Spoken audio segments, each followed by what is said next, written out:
Kani waa deegaanka Dubugal oo ka tirsan degmada Moqokori ee gobolka Hiiraan, mid ka mid ah deegaanadii sida weyn khawaarijtu u naafeeyeen balse halgan adag kadib laga xureeyay.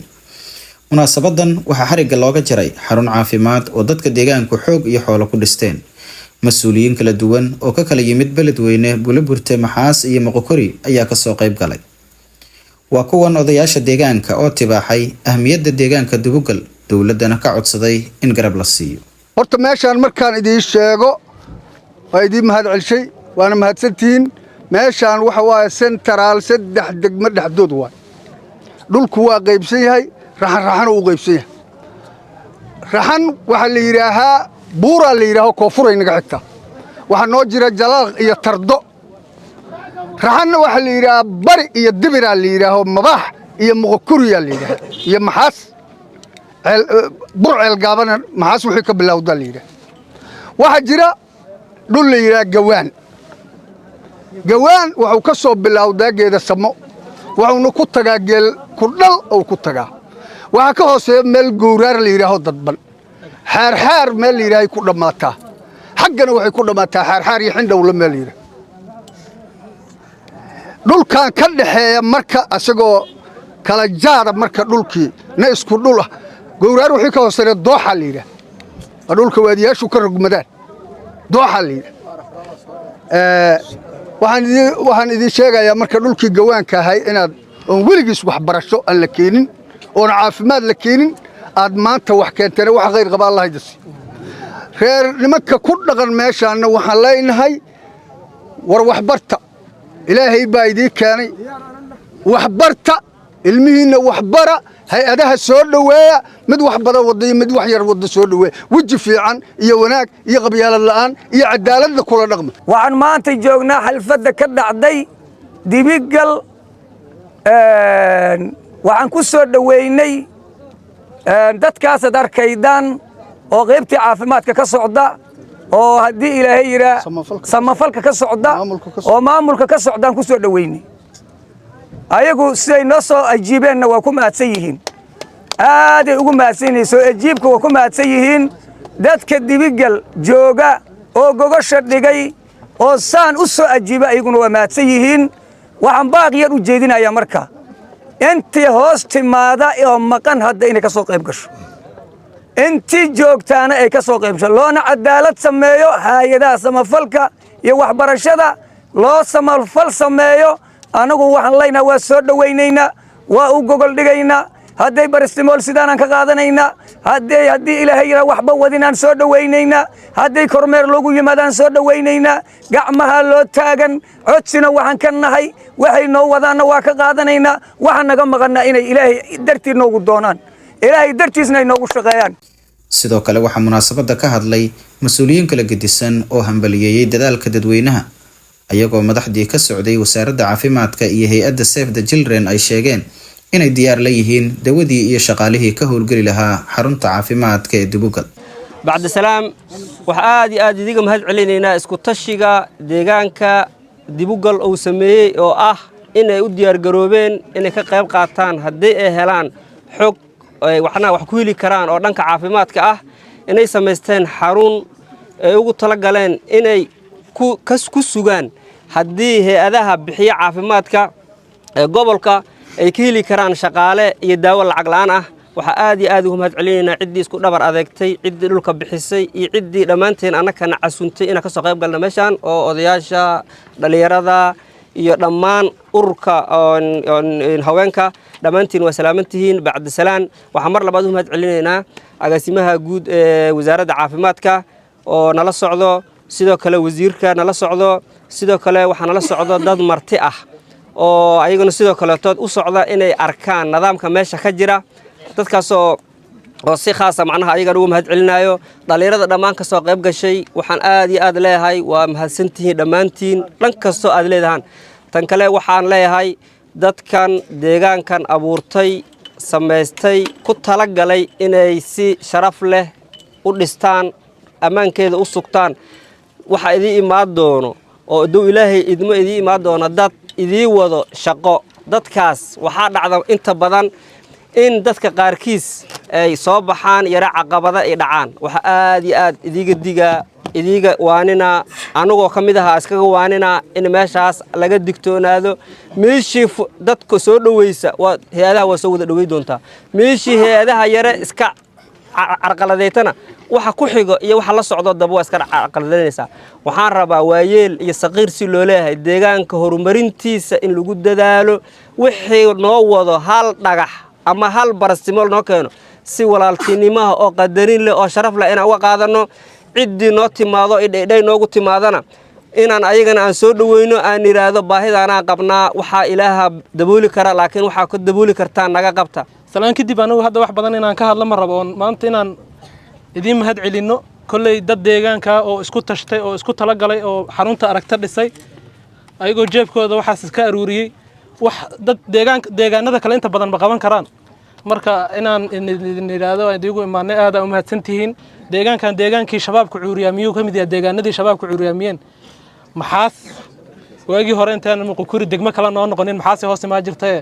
maalinaan GPS aan ka qaadi rabo meeshan soo aad aan shabaab meeshan isku dhaafnay wadadan suuba meesha u leexanayso kadib aan daba marna anaguna marka saasoo amnigiisa xilligan ka horahay laakiin xilligan wax walba deegaanka waa u fududiin midda kale raba dadka deegaankan aan u maanta inaan si gaar ugu sii sheego barnaamijkan qusaynin waxa waaye wadadan dheer masaafura maro masaafurkaas in la nabadgeliyo dadka deegaanadeena joogo deegaankan wadadaana dhaxmarta hal qoys u badan inaan aad amnigeedu u ilaalino dadka deegaankana laga wacyi geliyo in wadadaas aan qoreyle la dhex istaagin aan la istaagin nabadgelyadeeda lagu dadaalo masaafurkana aad loo soo dhaweeyo oona lagu dhibin deegaankan aad aan ugu wacyi gelinaynaa deegaanada kale la midka bacd taxiya anoo hadalka wax badan ku diri maayo waxaan leeyahay wareed dibigalow hadday bahashu curatay roobkuna hadduu da'ay maaragtay biyana inta socdaana gacmaha loo dhigtaa madaxda caafimaadka waa joogtaa maaragtay agaasimiin waa joogaa marka hadda wax baahi dambe oo jirto caafimaad la waayay iyo kiniini iyo gabara umur raacdo waxaas ma jira dhiig joojina la rabo ma jirto bahdii caafimaadkana waa wada joogtaa marka reer dibigalow waxa la dhisataan ilaashada wixii la dhisayaan ilaashada qof haddii wax la siiyo hadduu ilaasho waayo wax maaragtay dambe loo keenaa ma jirto haddii albaabda inta meesha la dhigo wax ilaaliye la waayo dhibkeeda leedahay sida oo maaragtay madaxda caafimaadkana sheegtay maaragtay imtixaanka la geli doono si cadaalada oo maaragtay hufnaan iyo hagar la'aan loo sameeyo waxaan u hambalyeeynaa markii ugu horeyso dadka deegaanka oo isku tashigooda iyo isku duubnidooda ku sameystay xaruntan caafimaadka way mudan yihiin in wixii intaan ka dambeeyo la garab qabto oo wixii ka dhiman loo dhameystiro wasaaradda caafimaadka oo wakiilka ah xarumaha baahiyaha caafimaadka wakiil uga ah dawladda Hirshabeelle way joogtaa halkan wax badan oo loo sheegaa ma jiro ayada indheeda wax ku arkayso waxaan rabnaa wixii ka dhiman dadka deegaanka iyo wixii hadda ka dambeeyo xoog la saaro oo loo dhameystiro sidoo kale hay'adda SAF oo caafimaadka gobolkan aad u qaabilsan ayadana qayb kamid ah waxaan leeyahay meeshii qayb ka tahay waa joogtaa wax loo sheegaa ma jira indheeda wax wal ku aragtaan reer Dubugal Khayraale farxad iyo sharaf ay noo tahay inaan maanta deegaankan nimaadno ayadoo aan ognahay xaalado hore la soo maray in deegaanka la imaan karin inagoo heer wasiir iyo heer agaasimayaal ayaa maanta anagoo staff badan aan joognaa Dubugal Khayraale intaana dadka deegaanka awoodooda iyo isku dubnidooda iyo Ilaahay subhanahu wa ta'ala waafajintiisa ku aad waxaan rabnaa insha Allah ta'ala waan ku soo laalaaban doonaa qolo kastaba wixii ka quseeyay inay halkan ka fulisan insha Allah ta'ala dadaalkeedan galayna haddii Ilaahay ka dhigo adinkana waxaan idin kula dardaarmayaa isku duubnidaan inta ku sameeysan wax ka badan ku abuuri kartaan halkeeda ha laga sii wado oo reer Dubugal Khayraale caafimaad waa sameystaan waxbarashada ha bilowdaan wixii ka dhameystirana wasaaraduhu ayaga imaan doon insha Allah waa dhameystir doon aad u mahadsantiin assalaamu alaykum warahmatullahi markood waxaan ku bilaabay magaca Ilaahay waxaan ku xijinaa dadkan quruxda badan ah dhalinyarada aabayaasha haweenka tiimka warbaahinta ee qiimaha badan kullu waxa idinka mahad celinaynaa sida qaayaha iyo qiimaha leh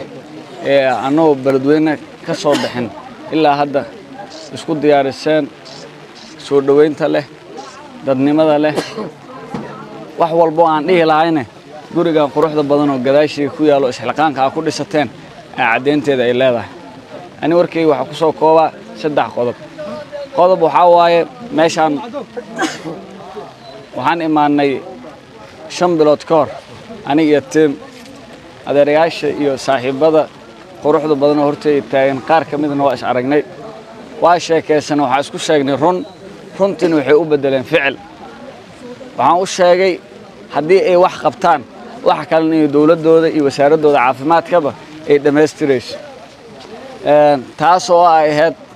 waxaan filayaa adeerkan oo kale inuu joogo oo maleena ashalaawo joogo tiin badan way joogeen haddii aad wax bilaabinaha oo dhiiranaan keennaha wax badanna hagaagayaan laakiin haddii aan wax isla qabsanno wax badanna hagaagayaan dhahan dadaalkoodii way ka soo baxeen gurigan quruxda badan ay dhisteen hadday dal joogaan hadday dibad joogaan hadday khayr aale joogaanba way ku mahadsan yihiin taas waa tii mahadcelinta iyo markaa isku imaanay balankii aan wada galnay waa ka soo baxdeen inaan meesha lagu joojino khayr aalo isbitaal dubagal khayr aalo isbitaal ka sii weyn kan leene inaan marka kale iskugu imaano waa rajaynaa insha Allah taas waa taas waxaan kaloo rabaa doorkii dawladda ama wasaaradda caafimaadka anoo wakiil ah isku duway caafimaadka khayr aale dubagal khayr aale iyo inta kale ama xaq ka jirta ama inta ka jirtaba waajibaadkeeda isaaran yahay horta maanta waan ila dadaalaya waxa la raadinaa ilma dhahaye wasaaradda caafimaadka dad shaqeeyo dhar cad wato oo idin shaqeeyo bishaan haday suurtagal noqo wayse bisha kale oo imaanaan meeshan way ka shaqeynaan laakiin waxaan rabnaa sidaan hore ugu balanay haddana balan kale inaan galno oo xaqiijisaan oo adkaysaan balankaas maxaa waaye dadkeenaan quruxda badan oo sida cadaaladda wax u dhist si cadaalad in loogu shaqeeyo rabaa in imtixaan cadaalad la qaado garabna noo siisaan oo noo dhibinaha wiilka gudoomiyaha dubugal oo dhalay wiilka kale xildhibaanka oo dhalay kan maskiinka ah oo aabiis ratido soo gaday wax ku soo baray iyo kuwa xoogan inay si saab imtixaanka u galaan ee meeshan ka wada shaqeeyaan rabnaa waana soo aragnay dad loo dadaalay dad ayaga isku dadaalay waxa deegaankan anfici doono annagana anfici doono wasaaradda ahaan sharafkeena anfici doono qofkii cadaalad ku soo baxo ma bixi doono baahida uu arkay wuxuu wax ku barto arkay meesha asaa joogi doono ka shaqeey doono anigii isku dubaha degmadaba waxaan codsi ka nahay shaqo way imaanaysaa bisha haddaan yeelay imaanay dhamaatay bisha kale insha Allah way shaqeynaysaa waliba mashruuci dawladda leedahay hay'adda seefna ee wado daman caafimaad liya imaana haanta biyo ka badan ama lagu shubi karaa waxay mudan tahay khayr aalan waa la siina waxay dubagal khayr aal waxay mudan tahay waa la siina dawladda diyaar leh hay'adda mashruuca waday diyaar leh taas waa taasoo waxa isku ballan qaadayna malaana waxay haysanaahe qorshe u sameeysanayna qorshahaas oo koow ka bilaabanay inaa si cadaalad dadkeena ugu asxaan falan oo qofkii meeshan ku soo baxo si cadaalad dadka ugu shaqeey kara adinkan inaa soo dhaweyn qurxan waxa jira waxyaalo dadka deegaanka laga wareysana wixii nadaafad iyo security ka soo haro waxa rabnaa si cadaalad in meeshan dadka ugu shaqeeyaan taasna idinka codsanayna waxa kale oo soo heray makala reereebay odayaasha dadka qiimaha badan ayadoo daalnay haddana dhamaantiin roob nu wada da'o sidooda u taagan oo la kala ordin waxaan leenahay waa mahadsantiin annaga wasaaradda caafimaadka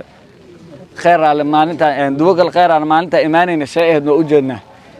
wax hadda ka dhisan waa u jeednaa haddaan mar kale haddana sheekeysano wixii loo diray inay keenayso waa u jeednaa qalbigeena iyo mas'uuliyaddeena inta joogno